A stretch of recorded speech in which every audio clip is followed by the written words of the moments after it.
ಸನ್ಮಾನ್ಯ ಅಧ್ಯಕ್ಷರೇ,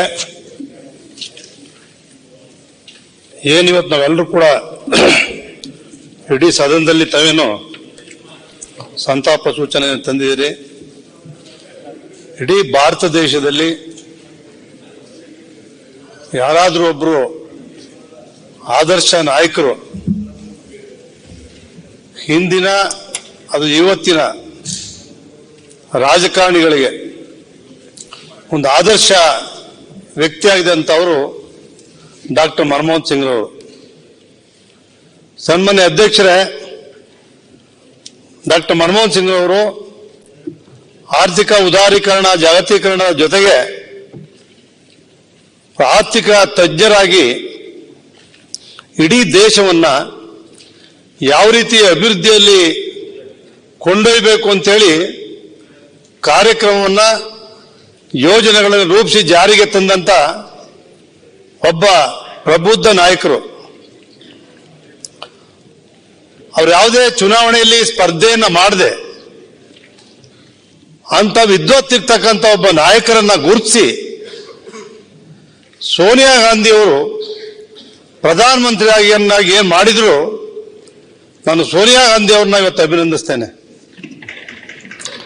ಅವತ್ತು ಸೋನಿಯಾ ಗಾಂಧಿ ಅವರು ಪ್ರಧಾನಮಂತ್ರಿ ಆಗಬೇಕು ಅಂತೇಳಿ ಇಡೀ ದೇಶ ಎದುರು ನೋಡ್ತಾ ಇರ್ತಕ್ಕಂಥ ಸಂದರ್ಭದಲ್ಲಿ ಅಂತ ಒಬ್ಬ ನಾಯಕನನ್ನ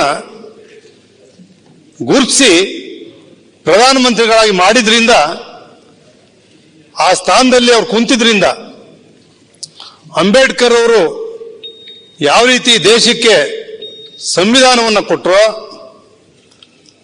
ಅದರ ಪರಿಣಾಮವಾಗಿ ಆ ಎಲ್ಲ ಆದರ್ಶಗಳನ್ನ ಸಂವಿಧಾನದ ಅಡಿಯಲ್ಲಿ ಜಾರಿಗೆ ತಂದಿರ್ತಕ್ಕಂಥವರು ಮನಮೋಹನ್ ಸಿಂಗ್ ಅವರು ಅನ್ನೋದನ್ನ ಅತ್ಯಂತ ಹೆಮ್ಮೆಯಿಂದ ಹೇಳಲಿಕ್ಕೆ ಬಯಸ್ತೇನೆ.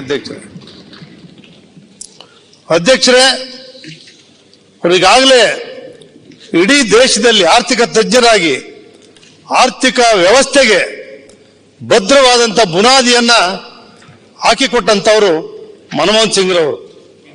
ಅವತ್ತಿನಿಂದ ಇವತ್ತಿನ ಕೂಡ ಆರ್ಥಿಕ ವ್ಯವಸ್ಥೆ ಭಾರತ ದೇಶದಲ್ಲಿ ಸುಭದ್ರವಾಗಿದೆ ಅಂತ ಹೇಳಿದ್ರೆ ಅದು ಡಾಕ್ಟರ್ ಮನಮೋಹನ್ ಸಿಂಗ್ ರವರ ತ್ಯಾಗ, ಪರಿಶ್ರಮ. ಅವರೇನಿವತ್ತು ಬಡವರನ್ನ ಬರೀ ಆರ್ಥಿಕ ತಜ್ಞರಾಗಿ ಹೈಟೆಕ್ ಅಷ್ಟೇ ಅಲ್ಲ, ಬಡವರಿಗೂ ಕೂಡ ಈ ಒಂದು ನರೇಗಾ ಯೋಜನೆಯ ಮೂಲಕ ನರ್ಮ ಯೋಜನೆ ನಗರ ಪ್ರದೇಶಗಳಿಗೂ ಕೂಡ ಅಭಿವೃದ್ಧಿ ಆಗಬೇಕು ಅಂತಕ್ಕಂಥದ್ದು. ನರೇಗಾ ಯೋಜನೆಯ ಮೂಲಕ ಹಳ್ಳಿಗಳಲ್ಲಿ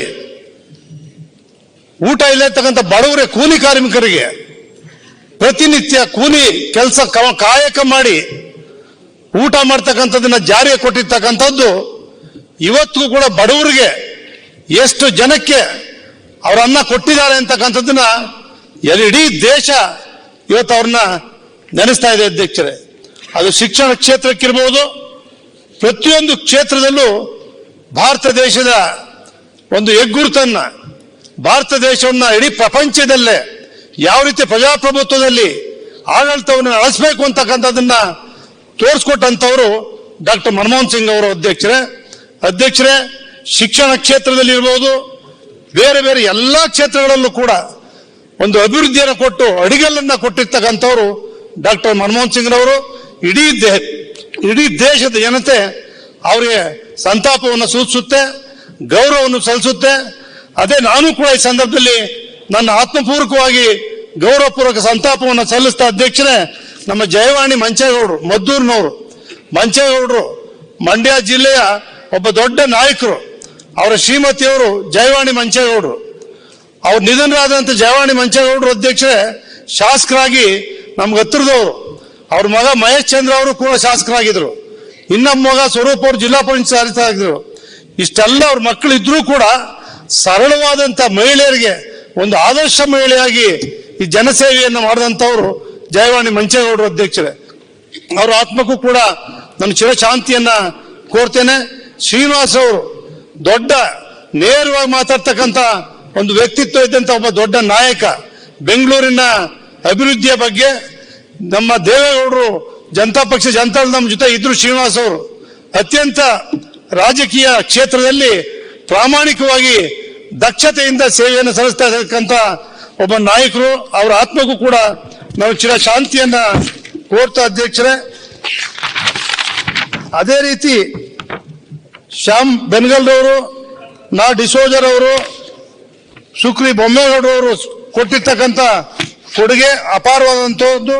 ಅವರೆಲ್ಲರ ಸೇವೆಯನ್ನ ಸ್ಮರಿಸಿ ಇವತ್ತು ನಾನು ಕೂಡ ಅವರಿಗೆ ಸಂತಾಪ ಸೂಚನೆಯನ್ನು ಮಾಡಿ ತಮಗೆ ಒಬ್ಬ ಪ್ರೋಗ್ರೆಸಿವ್ ಫಾರ್ಮರ್, ನಾನು ಕೃಷಿಕ, ಅವ್ರು ಕೊಟ್ಟಿರ್ತಕ್ಕಂಥ ನರೇಗಾ ಯೋಜನೆಯಲ್ಲಿ ರೈತರು ತೋಟಗಾರಿಕೆ ಮಾಡ್ತಕ್ಕಂಥದ್ದು ಇರ್ಬೋದು, ಕೂಲಿ ಮಾಡ್ತಾ ಇರ್ತಕ್ಕಂಥದ್ದು ಇಡೀ ಭಾರತ ದೇಶದಲ್ಲಿ ಅದನ್ನ ಬಿಟ್ಟರೆ ಯಾವುದೇ ಅಭಿವೃದ್ಧಿಗೆ ಅನುದಾನ ಇಲ್ಲ.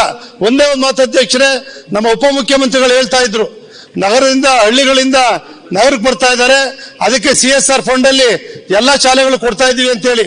ನಮ್ಮ ಕ್ಷೇತ್ರದಲ್ಲಿ ಇರ್ತಕ್ಕಂಥ ಕೈಗಾರಿಕೆಗಳವರು ಅವರವ್ರ ಕ್ಷೇತ್ರದಲ್ಲಿ ಭೂಮಿ ಉಪಯೋಗಿಸ್ಕೊಂಡಿದ್ದಾರೆ, ಅಲ್ಲೇ ಶಾಲೆಗಳನ್ನ ಅದಕ್ಕೆ ಹೆಚ್ಚಿನ ಆದ್ಯತೆಯನ್ನು ಕೊಡಬೇಕು ಅಂತ ಹೇಳಿ ಜಿಲ್ಲಾ ಪರಿಷತ್ ಮಂಡಲ ಪಂಚಾಯತಿ ಇದ್ರೆ ಈ ಪರಿಸ್ಥಿತಿ ಬರ್ತಾ ಇರಲಿಲ್ಲ ಅನ್ನೋದನ್ನು ಕೂಡ ಅವ್ರ ಗಮನಕ್ಕೆ